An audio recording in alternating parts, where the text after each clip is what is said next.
Welcome to the headlines. I'm Jeff, and this Joker-looking dude, Shri Thanedar, absolute idiot, makes a fool of himself, as usual, on Katie Pavlich's show, News Nation. Let's dive in. These strikes in Iran, you describe President Trump's handling of the conflict as an illegal war, but even Kamala Harris referred to Iran as our greatest adversary. Watch. Which foreign country do you consider to be our greatest adversary? I think there's an obvious one in mind, which is Iran. Iran has American blood on their hands.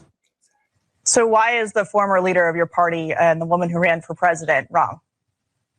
Well, look, we had no imminent danger. There is no consistent reasoning, and this administration has not made a case to the American public why we needed to go into the war, spending billions of dollars. So far, I think we've spent over $10 billion on this 12-day war, and there is no end in sight.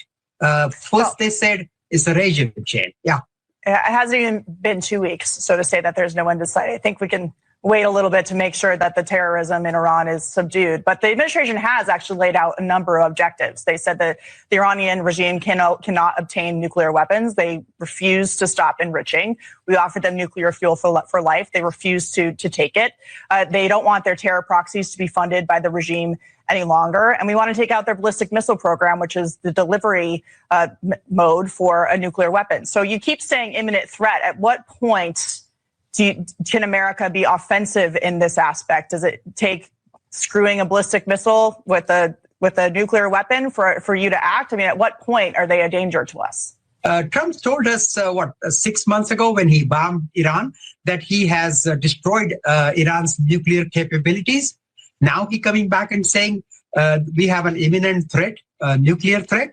Absolutely not true. I want to get to another topic, but just real quickly, I just have to say that two things can be true at once. The nuclear sites can have been obliterated last summer by the United States, while at the same time, the regime just days later continuing to say they wanted to enrich uranium and then using their ballistic missile program to protect them and to protect their nuclear program, which is why the U.S. military is taking it out now. But I want to turn to ICE because that's another topic that you are constantly talking about. You are protesting a new ICE facility in your district.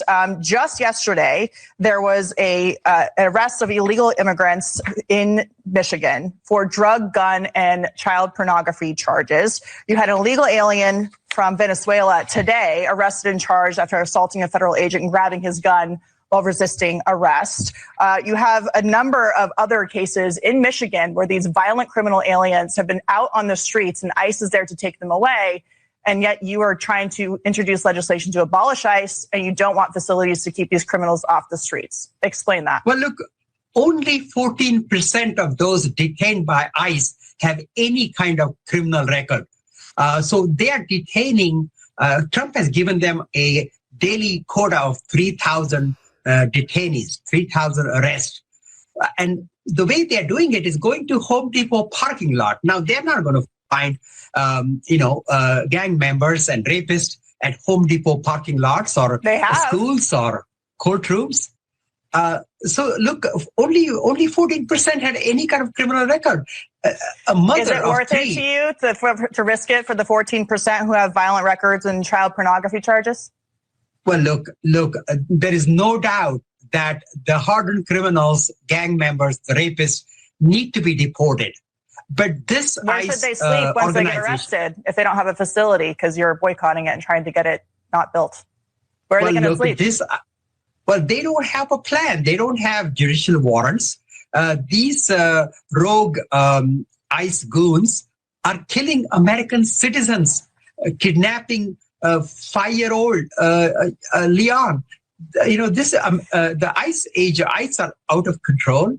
They have recruited 10,000 people in a hurry. They have not been properly trained.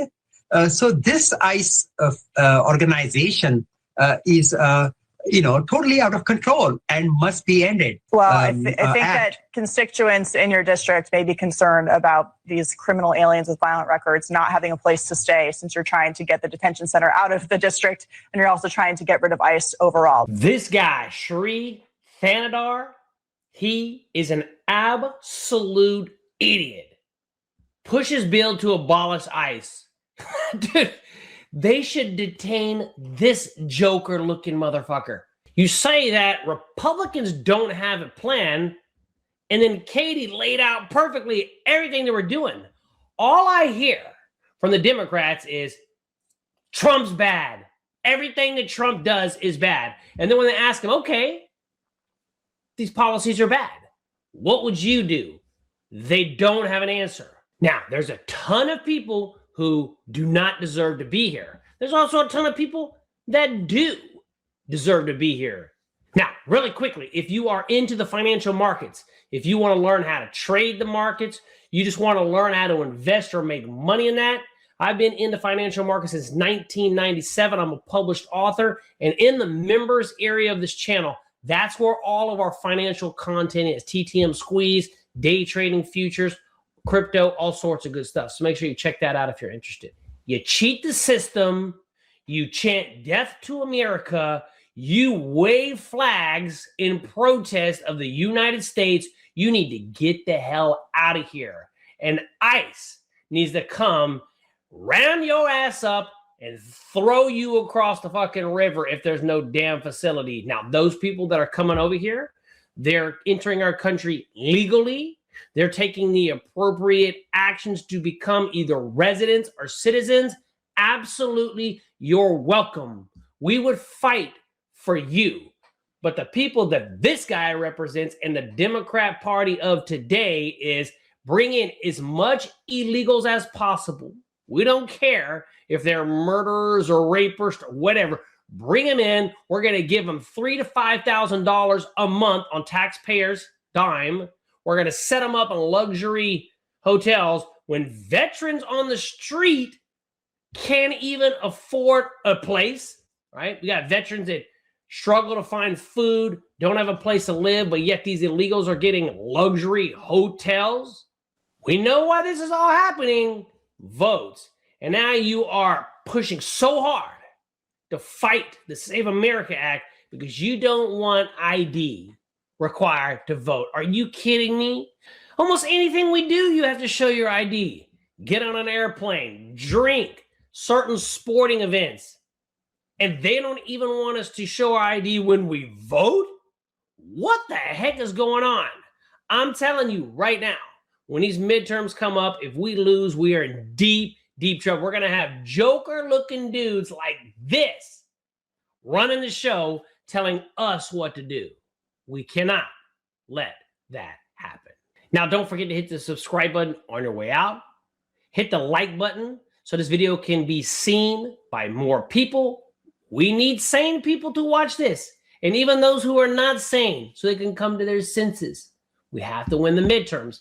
And this is a small step in that direction. And don't forget, if you're into the financial markets, whether it's trading, investing, crypto, make sure you check down below in the description, our members area. That's where all the financial content is. And then we've got some option courses as well. Check it out if you are into the markets.